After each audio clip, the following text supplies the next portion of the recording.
I'm right after you. So who's got the first question? Please use the microphone. Okay. And the reason they want you to use a microphone is so they can capture it on tape. But if you haven't got a microphone near you, go ahead and say your question. I'll feed it into the system.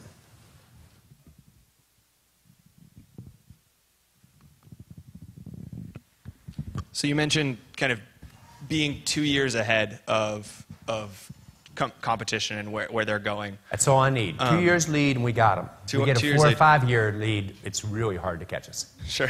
I'd say the Flip acquisition, a lot of people might have, the commentary on that might have been that you guys were a little bit behind the kind of handheld video versus smartphone kind of use of the video technology. Could you talk a little more about that kind of acquisition, how that fits into what you've talked about, how you guys are trying to achieve innovation and operational execution? Yeah, good question.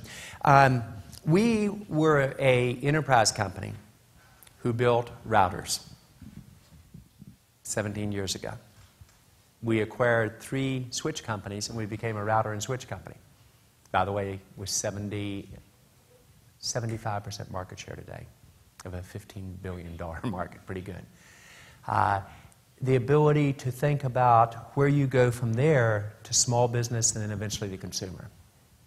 Consumer's an entirely different animal, a different way of making decisions, different distributions. It's hard to listen to consumer for the next technology. So you had to say, what is your sustainable differentiation? For us, it is the ability to tie these pieces together with a common video architecture, a common service architecture, common open standards, where you can combine the information. For those of you who keep many videos, how many of you have more than 200 or 300 videos on your system? Searching to it is a bear. You can't say, yeah, in this comment, this lecture, if you're taking a lecture, which I'm sure you all are in this room with your flip,